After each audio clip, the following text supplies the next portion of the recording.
Bueno, vamos a continuar con nuestras charlas, en este caso detallando o hablando un poquito del tema de muestreo e interpolación en tiempo discreto. ¿Sí? La charla pasada trató sobre esta problemática cuando nosotros queríamos muestrear señales de tiempo continuo, o sea, pasarlas a tiempo discreto y después, mediante el proceso de interpolación, ir de tiempo discreto a tiempo continuo. Bueno, veamos qué podemos hacer directamente con las señales de tiempo discreto, sin ninguna situación en donde aparezca una situación necesaria, una señal, digamos, necesariamente de tiempo continuo. ¿Sí? O sea, vamos a discutir el tema de tiempo discreto, de muestreo en tiempo discreto. ¿Sí? Entonces, vamos a suponer que nosotros tenemos una señal de tiempo discreto, por ejemplo, como la que figura acá arriba, ¿sí? Y donde vamos a considerar ahora el equivalente, ¿sí? Que nosotros habíamos definido en tiempo continuo para el muestreo de dichas señales, pero para esta señal, ¿sí? ¿Qué sería muestrear entonces ahora una señal de tiempo discreto? Bueno, si yo tengo entonces esta señal, muestrearla sería básicamente sería equivalente a quedarnos con un valor, ¿sí? Un valor de esta señal por cada m muestras, ¿sí? Que aparecen, ¿sí? En la señal. O sea, por ejemplo, me quedo con esta, ¿sí? Dejo pasar m valores de tiempo, ¿sí? Ahí pongo todas las mando a cero, ¿sí? En esta nueva señal equivalente. Cuando se cumple el tiempo m, ¿sí? Recupero un nuevo valor, digamos, de la señal, o tomo un nuevo valor de la señal, que en este caso coincide con este. Después todos los valores los pongo a cero hasta que llego a 2m, donde tomo el nuevo valor de la señal y así sucesivamente. O sea, básicamente lo que estoy haciendo, estoy borrando, ¿sí? De la señal original todos estos valores, ¿sí? Entre el medio de los palitos en rojo, ¿sí? Quedándome únicamente con los valores de la señal que corresponden a múltiplos de m. O sea, esta señal que yo tengo acá, ¿sí? En forma matemática, la voy a llamar x sub p de n, se puede escribir de esta forma. O sea, va a ser igual a x de n cuando n, ¿sí? El valor del tiempo, es un múltiplo de m grande ahora va a ser el periodo de muestreo, y 0 en otro caso. Entonces, fíjense que esa xp de n, de la misma forma que sucedía en tiempo continuo, se puede escribir como el producto de la señal original por un tren de impulsos, o delta Dirac, en este caso, de tiempo discreto, obviamente. Con lo cual, esto, ¿sí? Se puede escribir de esta forma, notando que justamente las deltas que componen la función p están ubicadas en múltiplos de n grande. ¿Sí? Entonces, esto sería, ¿sí? La expresión matemática, en términos de la señal original, de la señal xp de n, o sea, digamos, una representación alternativa a esta que escribimos acá, ¿sí? Obviamente. Entonces, PDN tiene las deltas posicionadas en múltiplos de n grande el periodo de muestreo. Eh, y bueno, ¿sí? Esa sería nuestra señal. Entonces, si bien la descripción en el tiempo es bastante clara, veamos qué sucede en el dominio de la frecuencia con la señal x sub p, ¿sí? Entonces, fíjense, tenemos el producto, ¿sí? De dos secuencias, ¿sí? Punto a punto en el tiempo. En frecuencia nosotros sabemos que también en tiempo discreto esto involucra una convolución de las correspondientes transformadas, pero obviamente una convolución periódica, ¿sí? Dado que las transformadas de Fourier ahora son señales periódicas, como señales de ómega, entonces hacemos la convolución periódica. ¿Entre quiénes? Bueno, entre la transformada de Fourier, ¿sí? De la señal P y la transformada de Fourier de la señal de entrada que estoy muestreando. ¿Sí? Esto entonces lo escribo así, ¿sí? Fíjense con una integral que va de entre menos pi y pi, o sea, restringido un periodo, pero como el periodo es inmaterial, ¿sí? O sea, el intervalo concreto que estoy eligiendo es inmaterial por ser la convolución de dos secuencias periódicas o de dos señales periódicas, puedo también elegir sin problema el intervalo que va de 0 a 2pi. ¿Sí? Lo importante es que el intervalo tenga un ancho de 2pi. ¿Sí? Eso es lo que tengo que asegurar, pero después, ¿dónde comienza ese intervalo? ¿Sí? Es totalmente inmaterial. Bien, transformada de Fourier de la P, ¿sí? Señal P, es esto que está acá, es un tren de deltas de Dirac, ¿sí? En la frecuencia, posicionadas cada una de ellas en múltiplos de omega s. Omega s se escribe como 2pi sobre n, y no es otra cosa que la frecuencia de muestreo, obviamente, ¿sí? Siendo n grande el periodo. Bien, entonces reemplazamos la transformada de Fourier de P, ¿sí? En nuestra convolución periódica, ¿sí?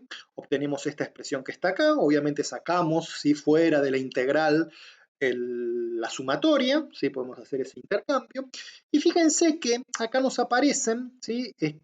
Un montón de impulsos, ¿sí? Cada uno de ellos indexados con K, pero fíjense que si bien hay infinitos, ¿sí? Porque K va barriendo de menos infinito a infinito, lo que nos interesa es lo que sucede en este intervalo. Y en ese intervalo solamente cuentan los impulsos que tienen K, que van desde 0 a n grande, por supuesto, ¿no? Porque fuera, ¿sí? O para K, que exceden a esos valores, caemos en un intervalo de omega fuera, ¿sí? De la integral correspondiente. Entonces, toda esta expresión se puede escribir de esta forma, ¿sí? Considerando únicamente la contribución de los impulsos que caen en el intervalo que van de 0 a 2pi. Bueno, la convolución de x con cada uno de estos impulsos, acá fíjense falta un k, hay un typo ahí, ¿sí? Por favor, eso ténganlo en cuenta, ¿sí? Falta un k. La convolución esta de cada uno de estos impulsos por la transformada de Fourier de la entrada, ¿sí? Toma esta forma. Entonces, fíjense, x sub p de j omega es una especie de promedio, ¿sí?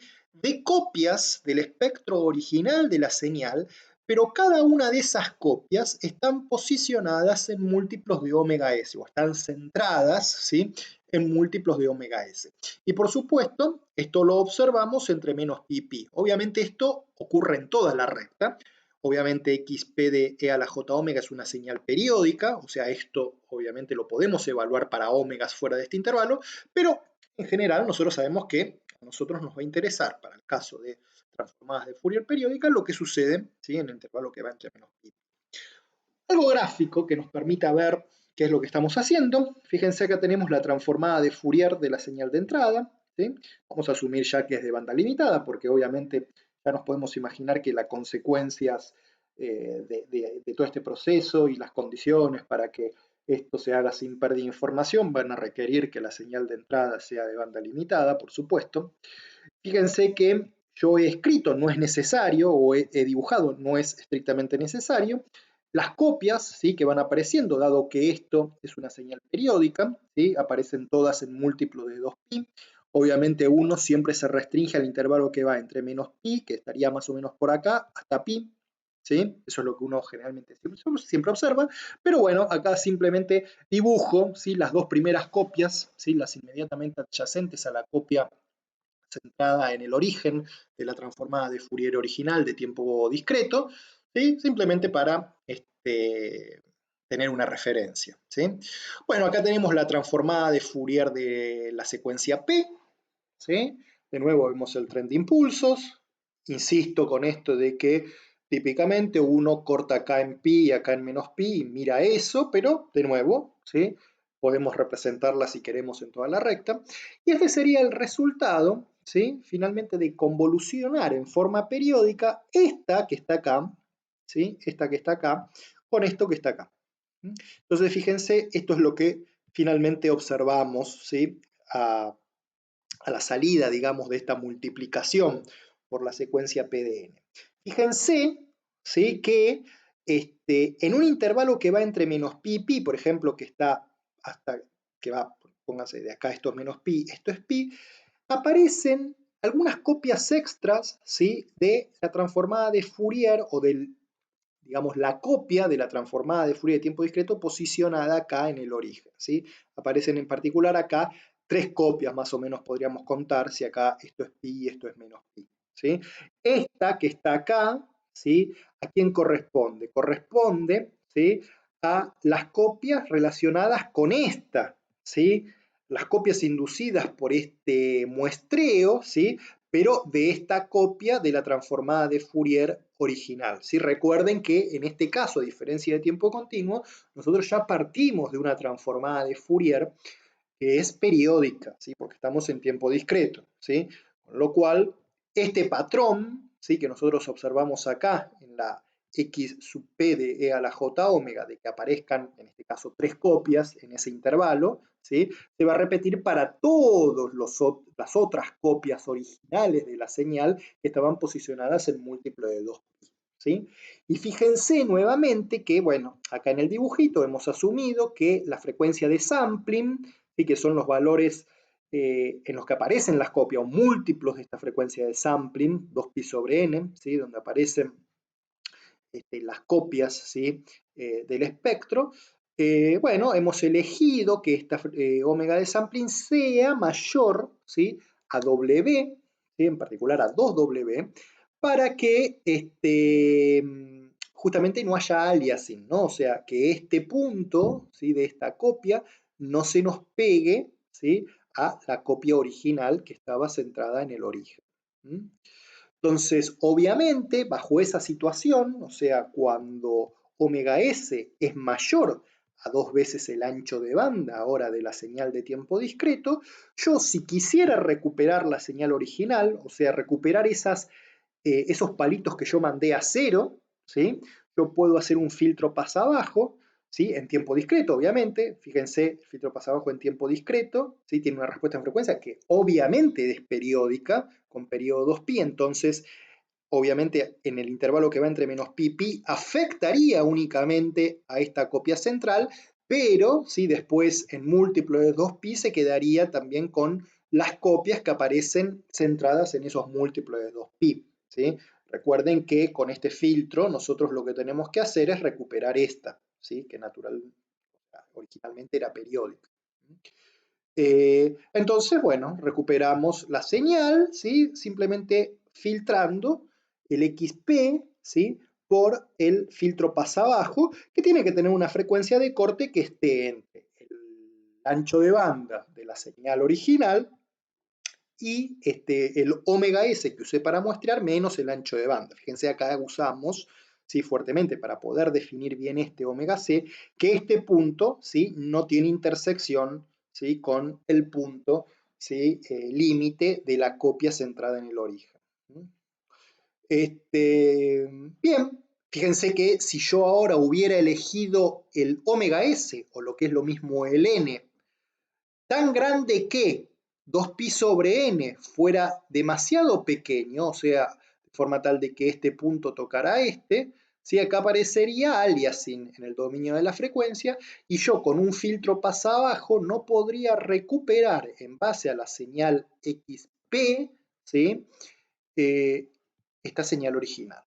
¿Está bien?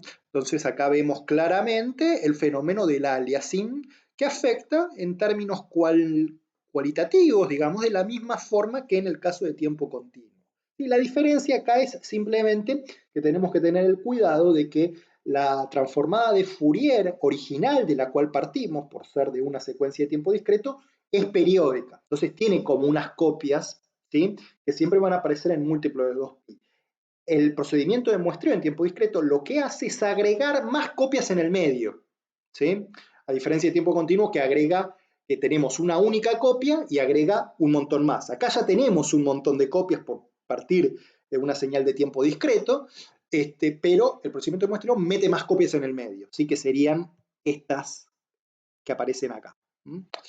Bien, entonces tenemos el siguiente resultado o teorema, ¿sí? De tiempo discreto, sería el equivalente al teorema de Nyquist-Shannon, que nos dice lo siguiente: si tenemos una señal de tiempo discreto de banda limitada, o sea, de forma tal de que la transformada de Fourier de la señal sea cero fuera de este intervalo, limitado por el valor W, el ancho de banda, entonces la señal x de n queda determinada en forma única por sus muestras tomadas a múltiplos de n en el periodo de muestreo. Fíjense, esto nos dice solamente nos quedamos con las muestras cuyo valor de tiempo es un múltiplo de n grande, y las que están en el medio, ¿sí? Obviamente las tiramos o las mandamos a cero, ¿sí? De forma tal que, o sea, queda determinada por estas muestras si la tasa de muestreo satisface estas relaciones, o sea, omega s definido como 2pi sobre n, ¿sí?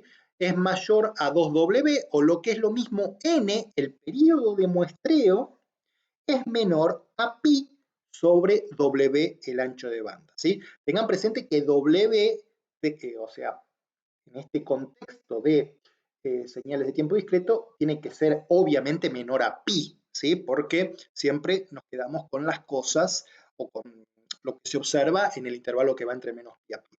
Pero fíjense que para que tener un muestreo no trivial, ¿sí? En tiempo discreto, el W o el ancho de banda tiene que ser menor a pi sobre 2, porque si no fuera menor a pi sobre 2, significa acá que esto, ¿sí? Llega a un punto, ¿sí? Por acá, digamos, más o menos mayor a pi sobre 2, de forma tal de que cuando yo muestré por el menor valor posible no trivial, que es n igual a 2, porque tener n grande igual a 1 es dejar la misma señal, obviamente, ¿sí? No hacer nada, va a haber aliasing, ¿sí? Con n igual a 2. Entonces, para poder muestrear una señal de tiempo discreto sin aliasing, necesariamente el ancho de banda de la señal original tiene que ser menor a pi sobre 2. Si fuera mayor a pi sobre 2, no va a ser posible, ¿sí? Muestrearla, ¿sí? En tiempo discreto. Y de nuevo, de la misma forma que sucedía en tiempo continuo, este teorema es un teorema que refleja condiciones necesarias, suficientes para poder tener un muestreo que nos permita conservar toda la información de la señal en las muestras que estoy obteniendo, ¿sí? No es una condición necesaria, ¿sí? Puede haber señales o situaciones en las cuales yo pueda muestrear sin pérdida de información, no cumpliendo con las condiciones de este teorema y sin embargo poder decir que la información completa de la señal original queda contenida en las muestras, ¿sí? Pero de nuevo, nosotros no nos vamos a ocupar, ¿sí? De esas situaciones, ¿sí? Bien, podemos analizar ahora la ecuación de reconstrucción, ¿sí? Fíjense, la reconstrucción a partir de la señal X sub P de n se daba, ¿sí? Con un filtro pasabajo ideal, o sea, procesando esa señal por un filtro pasabajo ideal con frecuencia de corte omega c, elegida bien para justamente quedarnos con solamente la copia, ¿sí? Las copias que aparecen en múltiplo de 2pi. Entonces, la respuesta al impulso de esos filtros pasabajos tienen esta forma, ¿sí? Y obviamente la señal reconstruida, ¿sí? Que va a ser igual, ¿sí? Con esta elección a la señal x de n original, ¿sí? Toma esta forma que está acá, o sea, la convolución de la señal x sub p de n, que sabemos que es igual a esta únicamente en los múltiplos de n grande, porque después vale 0, multiplicado por esto, ¿sí? Y sumado, ¿sí? K de menos infinito a infinito. O sea, básicamente esto es la convolución, ¿sí? De xp de n por h de rn, h sub r de n, expresado en términos de la señal original o de las muestras, ¿sí? De la señal original, ¿sí? Es fácil ver, mirando las propiedades de esto, ¿sí? Que obviamente en forma explícita se ve, ¿sí? Que la señal reconstruida, esta evaluada en múltiplos de n grande, es igual a las muestras de la señal. Pero nosotros sabemos por el análisis en frecuencia que hicimos que en realidad eso vale para cualquier entero también, ¿sí? Pasa que en esta expresión verlo para cualquier entero no es tan simple, mientras que sí verlo para múltiplos de n grande es relativamente simple porque todas estas sinc, ¿sí? Cuando yo evalúo n en un múltiplo de n grande, valen 0, ¿sí? Salvo una, que es la que corresponde o la que acompaña a este término, ¿sí? Que vale 1 en este caso. Entonces, digamos, vemos rápidamente, digamos, esta propiedad, ¿sí? Pero en rigor vale para cualquier entero. Eso ya lo sabemos. Y por supuesto que acá usamos el filtro ideal, pero nosotros podríamos usar otro reconstructor, ¿sí? Que aproxime a un filtro pasabajo, ¿sí? De alguna forma, y bueno, tendríamos que reemplazar ahí por la respuesta al impulso del correspondiente filtro, ¿sí? Que estemos poniendo. Por supuesto que en ese caso no necesariamente va a ser cierto que a x sub r de n sea igual a x de n, ¿sí? A la señal original. Pero bueno, como poder lo podemos hacer, digamos, sin mayores problemas. Bien, fíjense que en la señal x sub p de n, una señal que tiene las muestras de la señal original en múltiplos de n grande, periodo de muestreo, y después tiene ceros en el medio. A ver, está claro que los ceros no aportan nada, ¿sí? La información de la señal está en las muestras efectivas que estoy tomando, con lo cual, como yo sé que entre dos muestras vienen n grande menos un ceros, yo lo que podría hacer es volarlo los ceros. Podría eliminar sin mayores problemas y seguiría teniendo la misma información. Eso está claro. Y obviamente al hacer eso también me ahorro, si quieren, memoria, digamos, de alguna forma, ¿no? Porque en vez de tener que guardar estas muestras más los ceros que están en el medio, bueno, guardo únicamente, ¿sí?, las muestras en rojo, ¿sí? Y yo sé que después eventualmente tendría que completar acá con ceros, ¿sí?, para volver a obtener la señal X sub P de n. Pero, a ver, es algo que se puede hacer tranquilamente sin necesidad de tener que guardar todos los ceros, digamos, tener que guardar esta señal completa, ¿sí? De alguna forma genero un ahorro en el uso de la memoria de n veces, básicamente, ¿sí? Porque en vez de guardar, digamos, todos los datos, o sea, si toda esta secuencia tiene una longitud, no sé, supónganse 1000 y n es igual a 10, en vez de guardar 1000 muestras, voy a tener que guardar en memoria únicamente 100, ¿sí? O sea, únicamente los palitos que son distintos de 0, efectivamente. ¿Mm? Entonces, bueno, uno lo que puede pensar es, puede convertir la señal X sub P de n, la puede convertir en una, ¿sí?, que no aparezcan los ceros, ¿sí?, de forma tal que solo queden los palitos, digamos, que me interesan. Entonces a esa señal, ¿sí?, X sub D, señal, el D viene de decimada, ¿sí? Decimada, ¿por qué? Porque justamente estoy directamente arrancando, ¿sí?, de la señal todos esos valores iguales a ceros que no me interesa y estoy reduciendo, digamos, de alguna forma la longitud temporal efectiva, ¿sí?, de la señal. Entonces, la señal decimada van a ser los valores, ¿sí?, de la señal X sub P en múltiplos de n grande que nosotros ya sabemos que son iguales a los valores de la señal original en esos mismos múltiplos, ¿sí?, de n grande. Nos preguntamos cómo es la transformada de Fourier, ¿sí?, de esta señal, la señal decimada. Bueno, por definición tiene que ser esto. Yo sé que como esta xd en n es igual a los valores, a los múltiplos de la señal original en n grande, también lo puedo escribir de esta forma, ¿sí? Fíjense que esta señal, así como está, cuando yo barro de n de menos infinito a infinito, ¿sí?, es como que no estoy considerando los valores, ¿sí?, de la señal X original en valores o en instante de tiempo que no son múltiplos de n, con lo cual uno puede hacer el cambio de variable acá, ¿sí?, y poner todo esto en términos de un tiempo k, ¿sí?, de forma tal de que k sea igual a n chiquito que sea igual a, o sea, que n chiquito sea igual a k sobre n grande, ¿sí? Y la suma acá, en vez de ahora correr sobre todos los enteros, las hago correr únicamente sobre los k que son múltiplos de n, ¿sí? Entonces, puedo escribir, ¿sí?, esto que está acá, ¿sí? Pero fíjense que esta señal, ahora evaluada únicamente sobre los múltiplos, ¿sí?, de n grande, es igual a xp, porque yo sé que xp, ¿sí?, sobre los k que no son múltiplos de n vale 0, y sobre los k que efectivamente son múltiplos de n es igual a la x de k original. Entonces ahora sí sumo desde k de menos infinito a infinito, porque ahora sumo los ceros, y los ceros no aportan a nada, digamos, a esta sumatoria. Entonces me queda esta expresión, ¿sí? O sea, la transformada de Fourier de la señal X sub P, que esa ya la conozco, pero fíjense que ahora la transformada de Fourier no está evaluada en omega, sino que está evaluada en omega sobre n, ¿sí?, a diferencia de lo que habíamos hecho antes. Con lo cual, ¿sí?, la xd, ¿sí?, la transformada de Fourier de la señal decimada, es la de xp, pero fíjense con un escalaje dado por n en el eje de la frecuencia.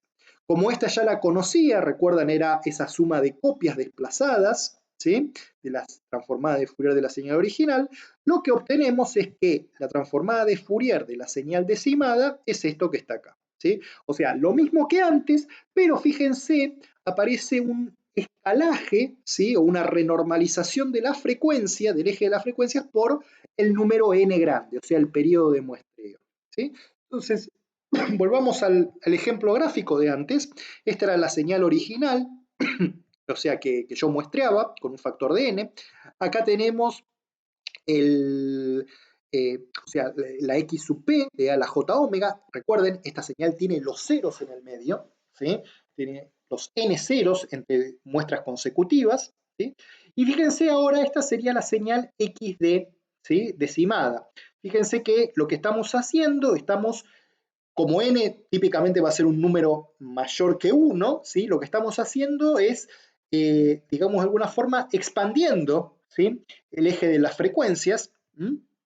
De forma tal de que este punto ahora, ¿sí? El que está en W, termine estando en n por W y este en menos n por W. Y esta copia ahora, ¿sí? Como expandimos todo en n, pasa a ser esta que está acá. Entonces volvemos a un, digamos, de alguna forma a un eje de las frecuencias donde, ¿sí? Esto lo vemos únicamente en el intervalo que va entre menos pi y pi, ¿sí? Y nos quedaría esta copia, simplemente. Fíjense que lo que nos hizo entonces la decimación nos eliminó, de alguna forma, estas copias que estaban, ¿sí? Entre 0 y 2pi, las copias extras, ¿sí? Más allá de las copias originales, ¿sí? De la transformada de Fourier de la señal original, ¿sí?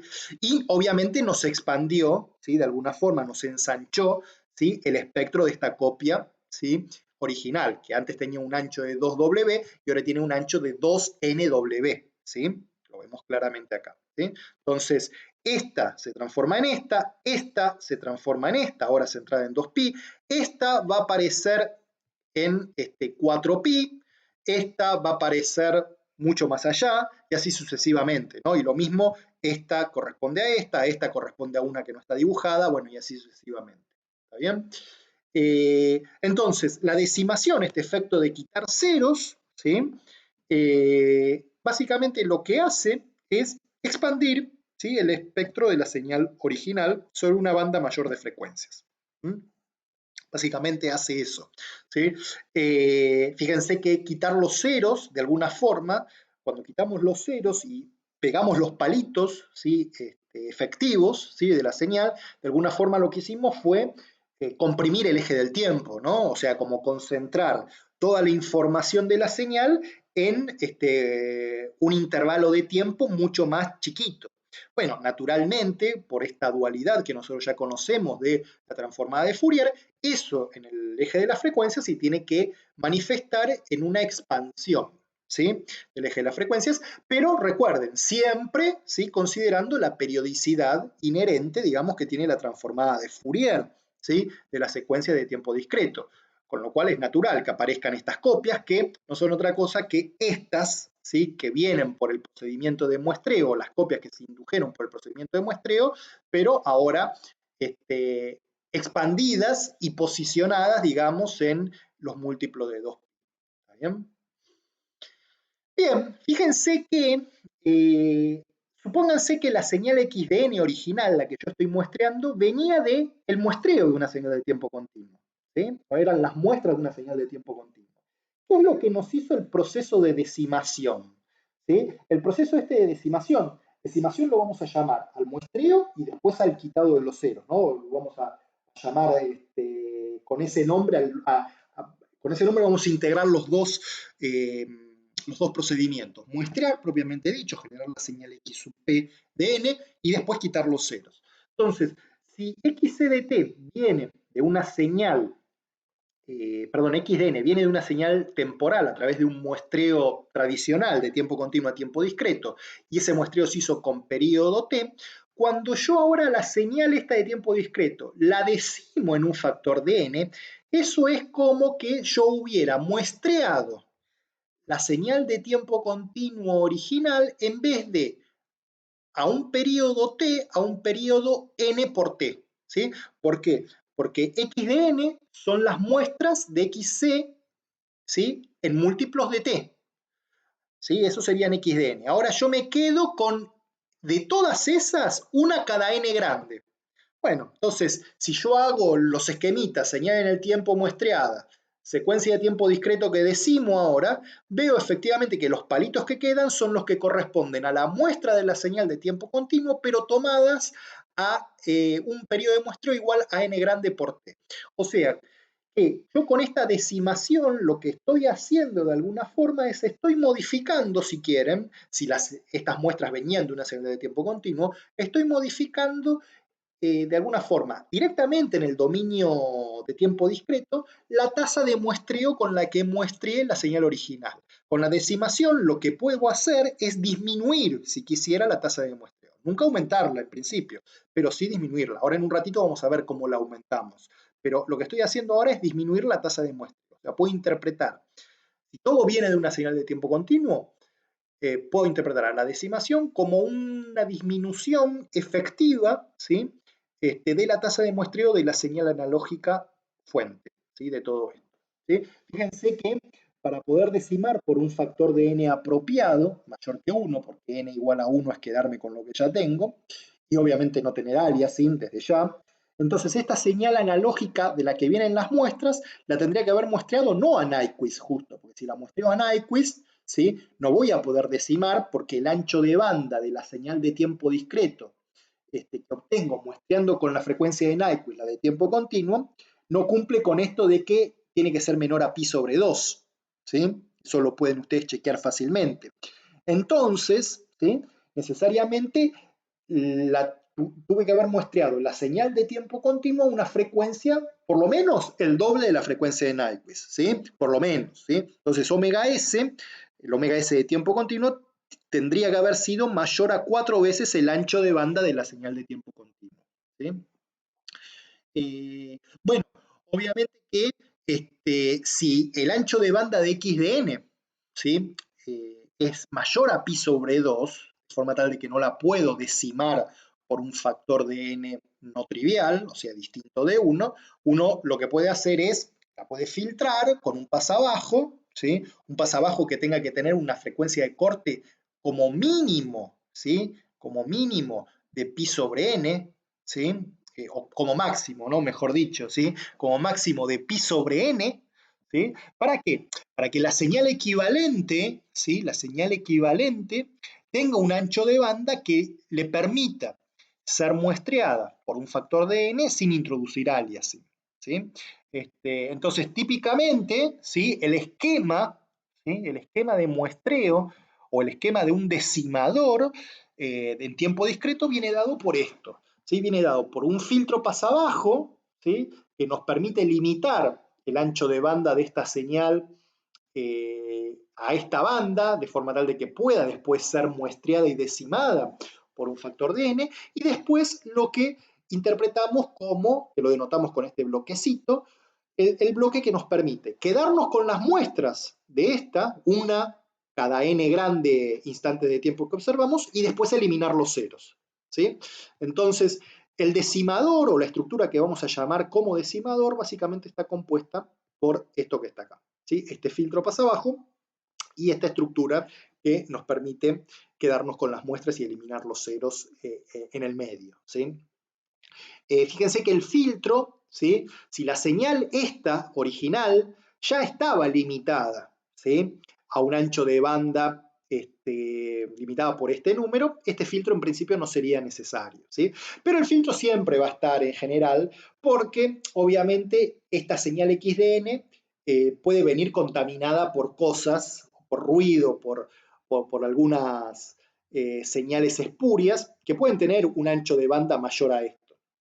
Entonces lo que uno hace es lo filtra eso para que no introduzca aliasing, ¿sí? Primero porque obviamente a uno no le interesa eso, pero por otro lado, si nosotros a eso lo dejamos, ¿sí? Va a introducir un aliasing sobre la parte de la señal que efectivamente nos interesa. Entonces este filtro siempre va a estar. De la misma forma que en tiempo continuo siempre va a estar el filtro anti-aliasing. Yo creo que no lo mencioné en las charlas, pero cuando uno muestrea una señal de tiempo continuo, por más que la señal de interés sea de banda limitada, uno siempre va a tener un filtro previo a la entrada del conversor AD que va a limitar en forma efectiva el ancho de banda a la entrada del conversor AD. No porque la señal de interés no sea de banda limitada. Podría serlo. sino porque la señal de banda limitada que a mí me interesa puede venir contaminada por señales espurias que tengan un ancho de banda mayor, ¿sí?, a la frecuencia de muestreo o a la frecuencia de Nyquist. Con lo cual, ¿sí?, para evitar que esas partes espurias me introduzcan aliasing en la parte de interés que a mí me interesa, en la parte de la señal que a mí me interesa, uno las limita, ¿sí? Los filtros anti-aliasing siempre van a estar, tanto en el muestreo de tiempo continuo como en el muestreo de tiempo discreto. Veamos ahora la operación inversa, ¿no? Porque fíjense, nosotros interpretamos, ¿sí?, esta operación de muestreo, o la podemos interpretar, esta operación de muestreo en tiempo discreto, como una operación que lo que hace es reducir en forma efectiva, ¿sí?, la tasa de muestreo, ¿sí?, directamente en el dominio digital, ¿sí?, de una señal de tiempo continuo que fue muestreada con una determinada tasa fija, ¿sí? Entonces yo con este muestreo en tiempo discreto la puedo reducir en un factor de n, ¿sí? ¿Cómo podría ser si yo tengo una señal de tiempo discreto que viene del muestreo de una señal de tiempo continuo? ¿Cómo podría ser para, ¿sí?, de alguna forma, obtener otra señal de tiempo discreto que sea el equivalente al haber muestreado la señal de tiempo continuo a una tasa mayor? Fíjense que eso involucraría, de alguna forma, generar muestras en la señal de tiempo discreto que no tengo, ¿sí? Porque si la tasa de muestreo la quiero mayor, bueno, eso significa que tendría que haber considerado, que tendría que considerar más muestras de la señal de tiempo continuo, más de las que tengo en la señal de tiempo discreto efectiva. Y eso uno, ¿cómo lo podría hacer? Bueno, lo que a uno se le puede ocurrir, digamos, como primera solución es hacer lo siguiente. Yo lo que tengo es mi señal, ¿sí?, de tiempo discreto que viene del muestreo de la señal de tiempo continuo. Si la muestré sin área, sin de acuerdo a Jan, bla, bla, bla, bla, bla, bla, reconstruyo con un conversor de A la señal de tiempo continuo, ¿sí? Y ahora la meto en un conversor AD con una tasa de muestreo mayor. Y así me genero la señal de tiempo discreto que estaba buscando, ¿sí? O sea, muestreo de la señal de tiempo continuo original, pero una tasa mayor. A ver, hacer eso es un poco, ¿sí?, digamos, redundante, ¿no? ¿Por qué? Porque nosotros ya sabemos que si nosotros muestreamos la señal de tiempo continuo según Nyquist, esas muestras tienen toda la información de la señal original. Si yo con las muestras puedo reconstruir la señal de tiempo continuo completa, seguro tengo que ser capaz, usando esas muestras, de reconstruir, ¿sí?, valores en el medio, ¿sí?, de la señal de tiempo continuo original entre las muestras que tomé. Así que no necesito, en principio, no necesitaría tener que reconstruir la señal de tiempo continuo y volver a muestrearla a la tasa mayor para obtener esas muestras que no tengo, ¿sí? Lo tendría que poder hacer directamente en tiempo discreto, o sea, con las muestras, ¿sí?, que yo tomé, siempre y cuando las haya tomadas de acuerdo al teorema de Nyquist, por supuesto. Entonces, bueno, vamos a considerar esta operación que es la operación de expansión o interpolación, si quieren, ¿sí? Fíjense, vamos a generar esta señal.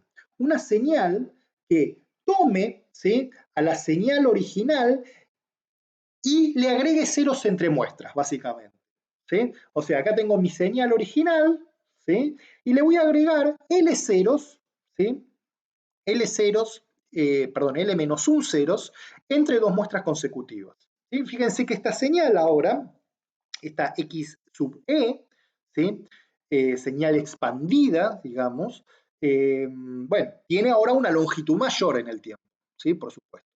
La idea es que esta señal ahora yo la voy a procesar de una forma inteligente para que acá en el medio, entre estas muestras que ahora hay ceros, ¿sí?, acá en el medio genere las muestras que me faltaron, ¿sí?, que yo no tomé cuando muestré esta señal, ¿sí?, de la señal de tiempo continuo original. ¿Está bien?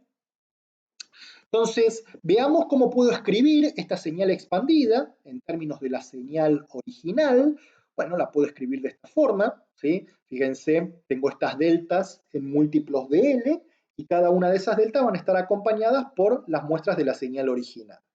Bueno, calculo la transformada de Fourier de esto, ¿sí?, opero, esto es muy simple, y lo que veo es que la transformada de Fourier de esta señal expandida con los ceros en el medio no es otra cosa que la transformada de Fourier de la señal original, pero con un escalaje o una normalización del eje de las frecuencias por el factor L. Fíjense, L es típicamente mayor que 1, ¿sí? Con lo cual, ¿sí? Lo que vemos acá es que esta transformada de Fourier, ¿sí? Es la de la señal original, pero de alguna forma comprimida, ¿sí? En el eje de la frecuencia. Hay una compresión del eje de las frecuencias. Expansión en el tiempo, compresión en el eje de las frecuencias. ¿Sí? Entonces, un ejemplo gráfico, fíjense, esta es la señal original, ¿sí? Con su correspondiente ancho de banda, que ahora el ancho de banda no tiene que ser necesariamente menor a pi sobre 2, acá no hay limitaciones en ese aspecto, porque yo voy justamente a comprimir el espectro. Entonces, cuando yo comprimo por un factor de L, ¿sí? Lo que genero es que esta copia que está acá, ¿sí? Este puntito, ¿sí? Que está en W, lo llevo a W sobre L, y este a menos W sobre L. Y esta copia, que está posicionada en 2pi, ¿sí? Recuerden, la transformada de Fourier de secuencia de tiempo discreto es periódica. Bueno, ¿dónde va a caer? Bueno, se va a centrar ahora en 2pi sobre L, y obviamente estos dos puntos se van a comprimir de forma tal de que el ancho efectivo de esto, ¿sí? Se reduzca a 2W sobre L. ¿Sí? Bueno, y así sucesivamente, ¿sí? Obviamente. ¿Sí? Fíjense que yo lo que puedo hacer ahora, si quisiera, es con un filtro a capas abajo con ganancia L, podría eventualmente eliminar estas copias, ¿sí? Extras que aparecen en el intervalo, en un periodo, ¿sí? De la transformada de Fourier, y quedarme, ¿sí? Con esto que está acá. ¿Sí? Esta la voy a llamar la señal X sub I, ¿sí? Ahora vamos a ver. Entonces, fíjense que la forma, ¿sí? De esta señal y de esta señal obviamente es la misma, pero lo que sucede es que hay una renormalización, ¿sí? De alguna forma de el eje de la frecuencia. Esa renormalización aparece acá, y acá lo que hacemos es básicamente reducimos, ¿sí? El ancho espectral, ¿sí? De esta copia por esto, y obviamente el de esta por esta que está acá. Bien. La señal esa, que sería una señal, la señal interpolada, ¿sí? Básicamente es filtrar, ¿sí? Esta señal que está acá, ¿sí? Esta señal que está acá, ¿sí? Filtrarla por un filtro pasabajo ideal, que tiene esta expresión que está acá. Entonces, esta señal X sub I, la señal interpolada, ¿sí? Esta señal es la que va a reconstruir en estos puntos entre los ceros las muestras que me faltan. Bueno, va a tener esta expresión, la convolución de la señal expandida con los ceros en el medio por respuesta al impulso de ese pasabajo. Bueno, uno hace las cuentitas acá, ¿sí? Reemplaza acá la X expandida por esto, y lo que obtiene es esta fórmula. ¿Sí? Fíjense que esta fórmula es muy parecida a la fórmula de interpolación. Lo que nos dice es que, dadas las muestras, ¿sí? Que yo tenía, me permite reconstruir, ¿sí? Lo que sucede entre dos muestras consecutivas, ¿sí? Agregando L-1 muestras que podrían corresponder justamente a esas muestras que a mí me faltaron de que cuando yo muestré, digamos, la señal de tiempo continuo original. ¿Sí? Este HDR en 0 vale 1, en múltiplos de L vale 0, entonces es fácil ver que la señal, interpolada, en múltiplos de L, o sea, cuando N es un múltiplo de L, es igual a la señal esta original, a estos palitos. Y acá en el medio, ¿sí? Va a generar otros valores. ¿Sí? Va a generar otros valores. ¿Sí? De hecho, justamente, ¿qué valores estamos generando? Bueno, si x de n es justamente el muestreo sin aliasing de una señal de banda limitada de tiempo continuo x de t, x sub i de n va a ser la señal de tiempo continuo original, que yo sé que la muestré a tiempo t originalmente, pero ahora muestreada a un periodo menor de muestreo, ¿sí? O a una tasa de muestreo mayor en L veces, ¿sí? Entonces yo lo que estoy haciendo acá es básicamente reconstruyendo las muestras, ¿sí? Que a mí me faltaron, ¿sí? Porque si yo tomé muestras a tasa T, me faltaron todas las del medio, ¿sí? O sea, todas las que corresponden a múltiplos de T sobre L, todas esas me faltan. Bueno, ahora yo con este procedimiento, directamente trabajando en tiempo discreto, las reconstruí, las obtuve, ¿sí? Y son estas, ¿sí? Bien, ¿Cómo sería el esquema del interpolador o del expansor? Bueno, básicamente es a x de n, le agrego los ceros con este bloque y después la filtro con un filtro pasabajo con frecuencia de corte pi sobre L. ¿Para qué? Para eliminar estas copias, ¿sí?, que me introdujo el procedimiento de expansión o de agregado de ceros, ¿sí? Entonces con el filtro pasabajo las elimino, obtengo esta y esta, ¿sí?, es justamente la señal que yo estaba buscando. Que, de nuevo, insisto, si las muestras originales venían de una señal de tiempo continuo, estas se pueden interpretar de esta forma, en términos de la señal de tiempo continuo original, ¿sí? Por supuesto que esto lo puedo aplicar aun cuando x de n no necesariamente venga del muestreo de una señal de tiempo continuo, ¿no? O sea, una serie de tiempo discreto original que no viene de nada continuo, de ningún muestreo, me puedo aplicar este procedimiento para generar muestras en el medio, sin mayores problemas. Simplemente es interesante vincular, ¿sí?, la señal interpolada como si esta señal original viniera de una señal de tiempo continuo, ¿sí?, para dar esta interpretación, pero tiene que quedar claro que yo no estoy limitado a hacer este procedimiento de expansión a x de n que vengan del muestreo de señales de tiempo continuo, ¿no? Simplemente estoy diciendo, si x de n viene de una señal de tiempo continuo, esta señal interpolada se puede interpretar de esta forma, ¿sí? Simplemente eso.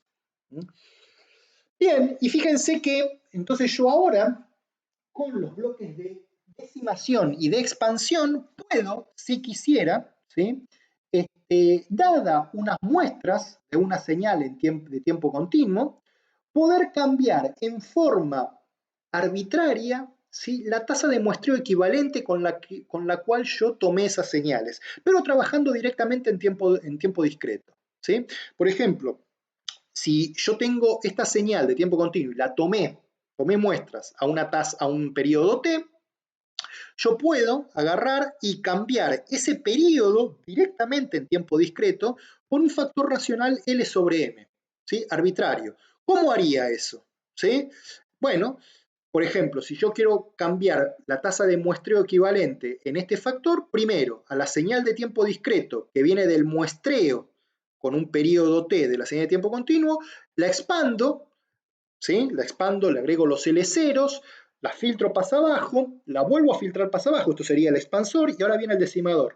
La vuelvo a filtrar pasa abajo, y acá le quito, ¿sí?, n muestras, ¿sí?, por cada muestra le quito n, ¿sí?, y elimino los ceros y genero esta x-monio. Este x-monio, ¿sí?, se puede interpretar como xc, ¿sí?, de n por n grande t sobre L. Fíjense, esto es un nuevo periodo.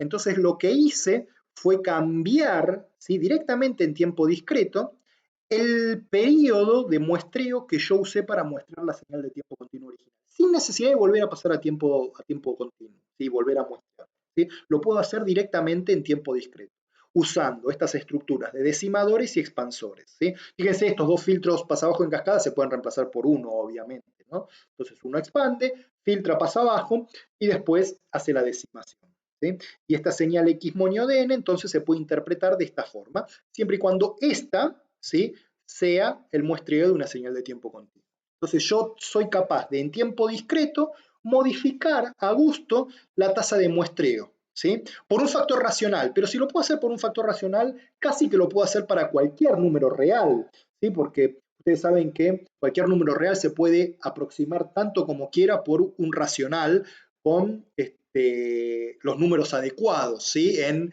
el numerador y el denominador, ¿sí? Lo puedo aproximar tanto como quiera, ¿sí? Posiblemente, ¿sí?, los números en el numerador y el denominador que yo tenga que usar para aproximar un real con cierta precisión sean enormes, pero bueno, lo puedo hacer, ¿sí?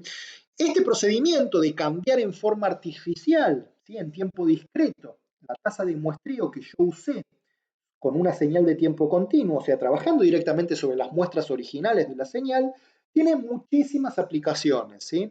Y por ejemplo, es algo que se usó mucho en el tiempo del Compass Disc para, bueno, grabar básicamente los discos compactos con música.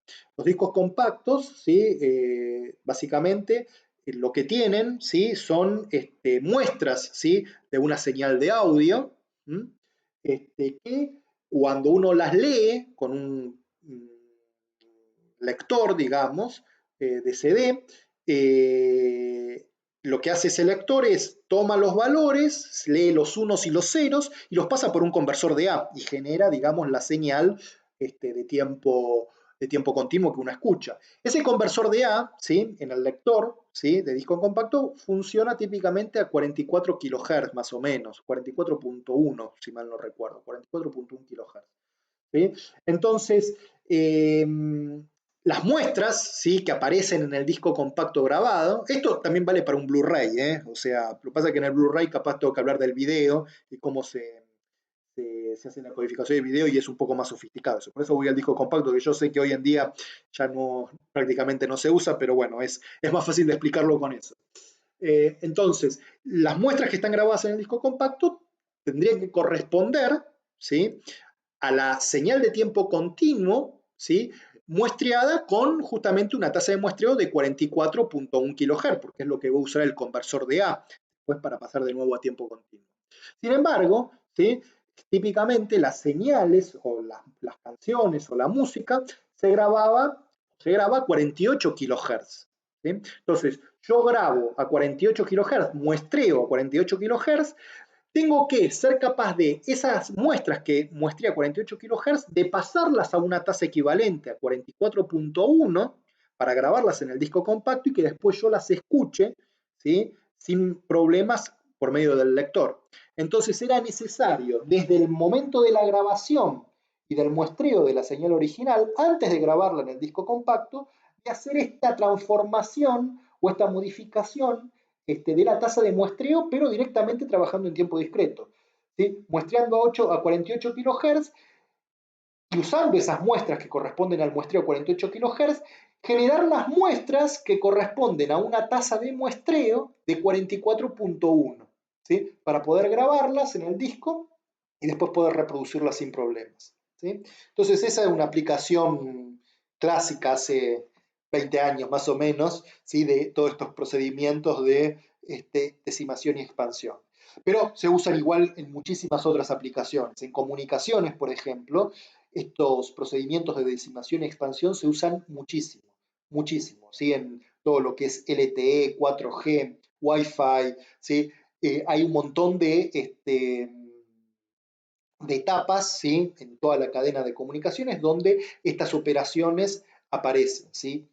Y bueno, y se hacen y son de alguna forma bastante centrales, digamos, para la performance del sistema de comunicación. Lo que pasa es que, bueno, explicar esos detalles, esas aplicaciones es un poco más delicado, digamos, en esta instancia, entonces por eso elijo para ejemplificar este ejemplo de los discos compactos, que quizás es un poco anacrónico, pero funciona, digamos, para mostrar una aplicación concreta y real donde esto eventualmente se usaba. ¿Sí?